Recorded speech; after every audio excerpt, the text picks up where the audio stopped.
So, you've arrived. I am Hermes, and I'll be your herald, your guide, on what is going to be a terrifying journey. We're about to go down, deep into the most complex labyrinth imaginable, the one inside your own soul. Prepare yourself. We're heading into the living stone. All right, let's begin. We're here to explore that sinking feeling, that terrifying moment when the home you thought you knew, your own identity, suddenly becomes a haunted house. A place that feels strange, uncanny, a place where the basement of your own being, well, it has no floor. Okay, so first things first. Before we go any deeper, we need to understand the landscape. This is our map, the very architecture of the psyche itself. Now take a look at this. This structure, it's not a place of worship, not in any way you'd recognize. It's more of a psychic vessel. It's the lightless basement that holds all the raw, turbulent energy of the id, your deepest, most primal instincts. And believe me, that energy is what's secretly fueling the polite, conscious life you think you're living up on the surface. And you see, the very structure of this place, it's anatomical. It's practically alive.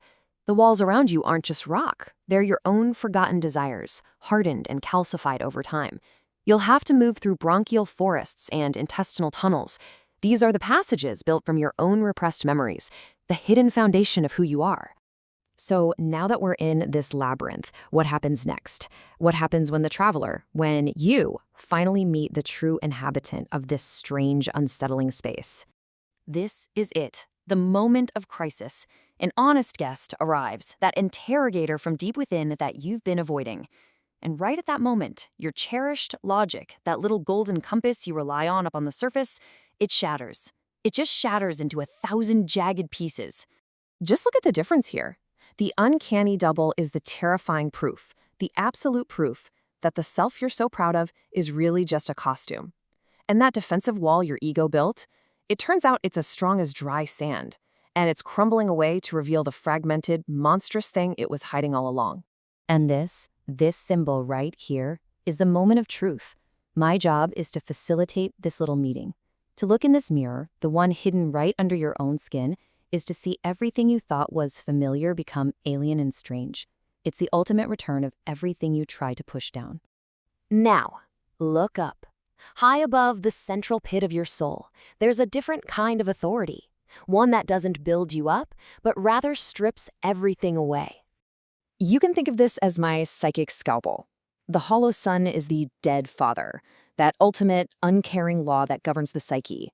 It's that voice of authority inside you, but with all the comfort stripped away. It radiates a cold, dark light. It's not here to offer warmth or life, but something else entirely. Absolute, terrifying clarity. Under this relentless gaze, everything just dissolves. That protective skin of the ego gets peeled right back, and you're forced to see the soul for what it is. Mechanical, repetitive.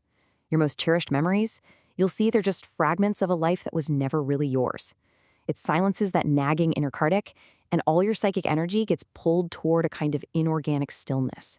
It demands your total surrender to the silence at your core. And all of this leads us here, to the unholy altar. This is where the traveler must perform the sensual ritual, but it's not a ritual of purification. Oh no, it's a ritual of integration, of achieving a kind of dark and terrible wholeness. Now, this is the most important part, so listen closely. Psychic integration is not about defeating the monster. It's about consuming it. You have to swallow the bitter bread of the id. You have to nourish yourself with the very parts of you that you once threw away like toxic waste. And when you do that, the civil war that's been raging inside you, it finally ends. By consuming what you've repressed, you transform. You're no longer just a human looking for meaning on the surface. You become an uncanny companion, someone who is finally, truly at peace in the abyss. So, the ritual is complete. But what truths, what tools does the new initiate carry back from these depths? You need to understand this key. It doesn't open the gates to heaven. It unlocks the dark cellar where you keep your monsters.